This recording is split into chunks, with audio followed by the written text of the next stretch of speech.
Jadilah kehendak-Mu di surga dan di bumi. Berilah kami makanan yang secukupnya. Ampunkanlah dosa kami, sebab kami pun mengampuni orang lain. Jangan biarkan kami dicubai.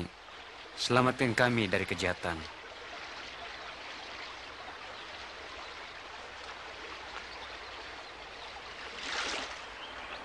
Mintalah, dan kau akan terima. Carilah, dan kau akan dapat. Ketuklah, dan pintu akan dibukakan bagimu. Sebab yang meminta akan menerima, yang mencari akan mendapat, yang mengetuk pintu akan dibuka baginya.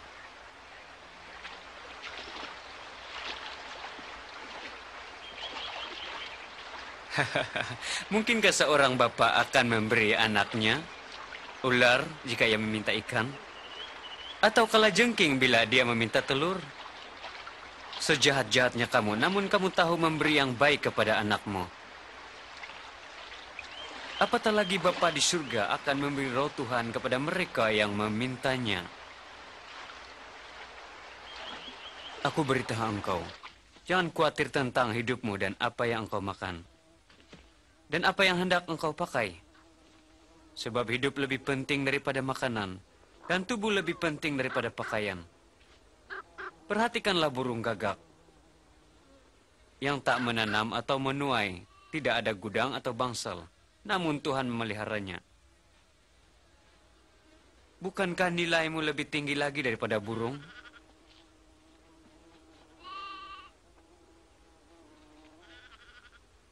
Siapakah dengan kekhawatiran dapat melanjutkan umurnya? Jika kau tak dapat buat hal kecil ini, kenapa kau bimbang tentang hal lain? Perhatikan bunga bakung, bagaimana ia tumbuh. Ia tak bekerja atau menenun. Namun Sulaiman dalam kekayaannya pun tidak berpakaian seindah bunga ini. Jika Tuhan mendandani rumput yang hidup hari ini dan dibakar esok, betapa lagi Dia akan mendandani kamu. Hai kamu yang kurang iman. Kuatkanlah iman kami. Jika imanmu sebesar biji sawi, kau boleh katakan pada pohon ara ini, cabutlah dan tanamlah dirimu di dalam laut, ia pasti taat.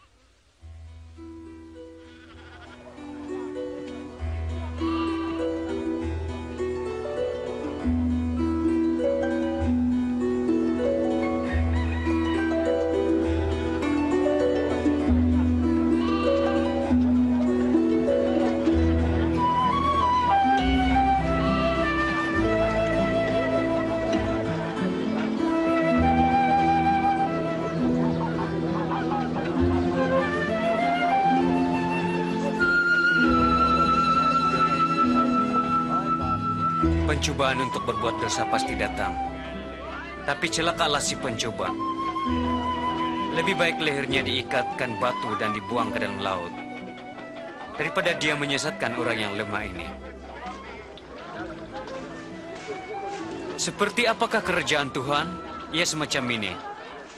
Seorang mengambil dan menanam biji sawi dalam kebunnya. Biji itu tumbuh dan jadi pohon. Lalu burung membuat sarang di atas cabangnya. Aku tidak pasti apa yang dia katakan. Kenapa engkau makan dan minum bersama pemungut cukai dan orang hina? Orang yang sehat tidak memerlukan dokter, hanya yang sakit saja. Aku datang bukan untuk memanggil orang benar bertobat, tapi orang berdosa.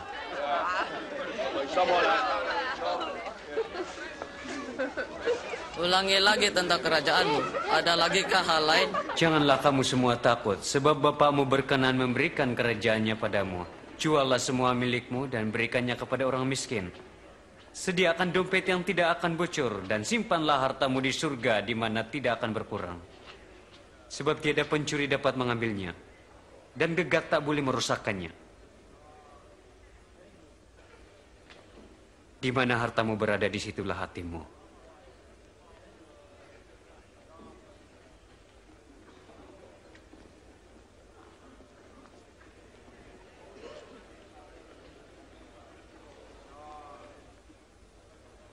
Hai wanita, sembuhlah kau daripada penyakitmu.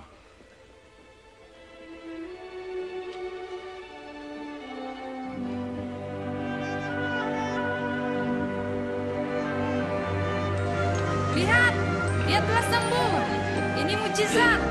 Dia telah sembuh. Marilah lihat. Pujilah Tuhan. 18 tahun Tuhan pelihara kau, guru. Ada 6 hari untuk kita bekerja. Jadi sembuhkanlah pada hari tersebut. Tapi jangan pada hari Sabat. Engkau munafik. Adakah di antara kamu melepaskan lembu atau keldai dan memberikannya minum pada hari Sabat? Di sini seorang keturunan Ibrahim telah diikat iblis selama 18 tahun. Tak patutkah dia dibebaskan pada hari Sabat?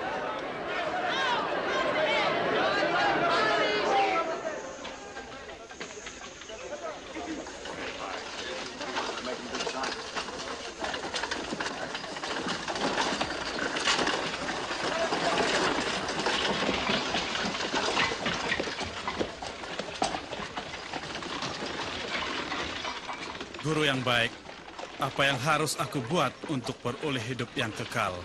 Kenapa kamu kata aku baik? Tiada yang baik kecuali Tuhan. Kau tahu hukum Taurat. Janganlah berzina, jangan membunuh, jangan menjadi saksi dusta. Dan hormatilah ibu bapamu. Sejak aku muda lagi, aku telah menurut semua hukum ini. Satu lagi yang harus kau buat. Juallah hartamu dan berikan uang itu kepada orang miskin, dan kau mempunyai harta di surga. Kemudian ikutlah aku. Tapi kami ini saudagar, berharta. Alangkah susahnya orang kaya masuk kerajaan Tuhan. Lebih susah orang kaya memasuki kerajaan Tuhan daripada unta menembusi lubang jarum. Siapa boleh diselamatkan? Apa yang mustahil bagi manusia, mungkin bagi Tuhan. Di manakah sebenarnya ini kerajaan Tuhan? Kerajaan Tuhan tidak datang dengan cara yang dapat dilihat. Orang tidak dapat berkata, lihat, sini atau di situ. Sebab kerajaan Tuhan ada di dalammu. Akan datang waktunya kamu ingin lihat salah satu dari hari anak manusia, tapi kamu tak akan melihat. Seperti kilat menerangi langit dari ujung ke ujung, demikianlah juga anak manusia pada hari itu. Tapi dia harus menderita dulu dan ditolak oleh orang sama ini.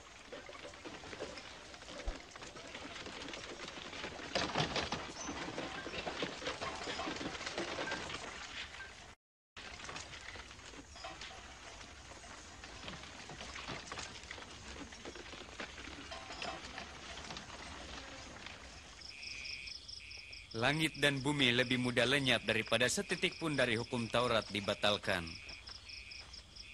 Aku berkata kepadamu, Nabi dan Raja ingin melihat apa yang kau lihat, dan mendengar apa yang kau dengar tapi tidak dapat. Apa harus kami buat? Apa yang dikatakan oleh Alkitab, bagaimana engkau menafsirnya? Kasihlah Tuhanmu dengan segenap hatimu, segenap jiwamu, segenap kekuatanmu, dan akal budimu. Dan kasih jiranmu seperti diri sendiri. Engkau betul, buatlah ini dan engkau akan hidup. Siapakah jiranku? Bukan askar-askar itu. Bagaimana dengan Kaisar? Ada seorang turun dari Yerusalem dan pergi ke Yeriko. Ia diserang oleh perempak, ia dirampas, dipukul hingga separuh mati.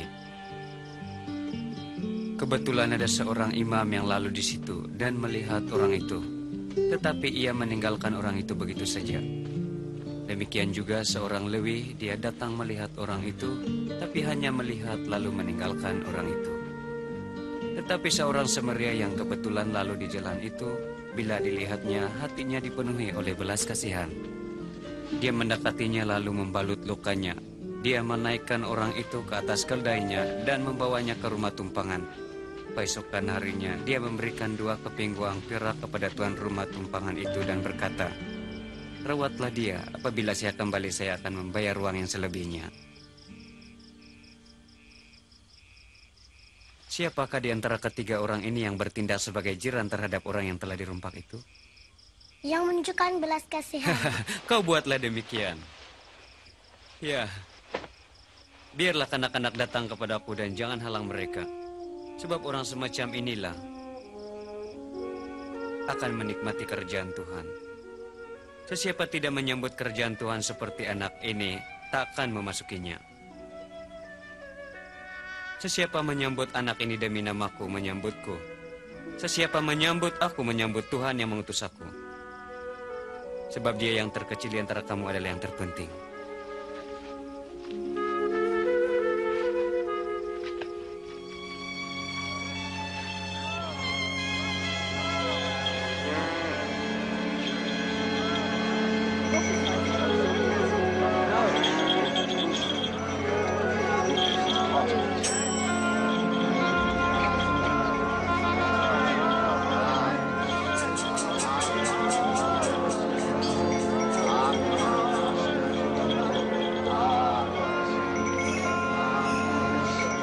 Hai, apa sedang berlaku? Yesus dari Nazaret sedang lalu di sini.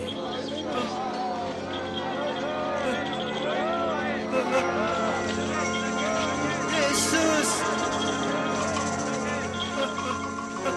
Yesus! Anak Daud, kasihanilah aku!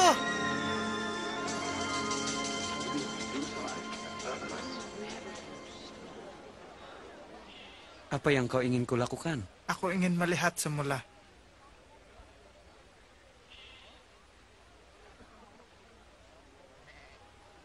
Lihatlah, imanmu menyembuh engkau. Aku boleh lihat. Aku boleh lihat. Aku boleh lihat.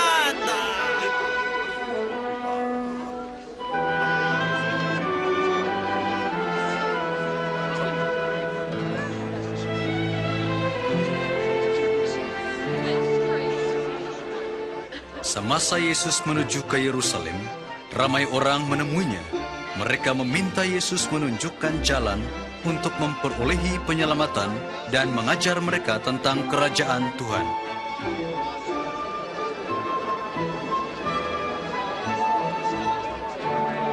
Orang ini benar-benar nabi. Tuhan dan guruku, selamatkan aku.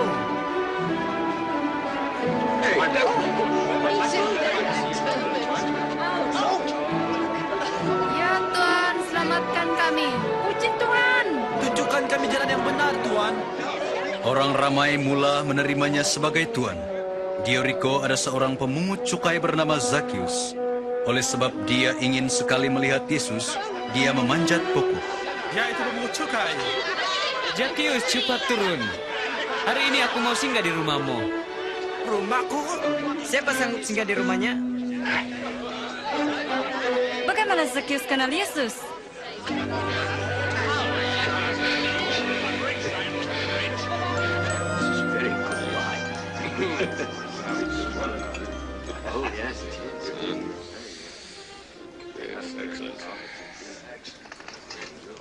Dengar, aku berikan separuh hartaku kepada orang miskin. Sesiapa yang kutipu, aku bayar balik 4 kali ganda.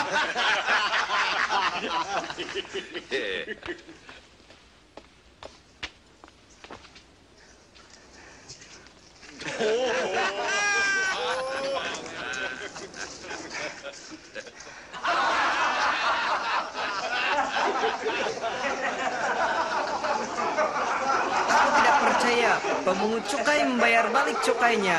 Mustahil.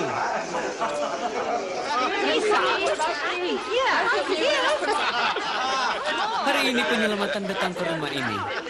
Orang ini pun juga keturunan Ibrahim. Anak manusia datang mencari dan menyelamatkan yang sesat.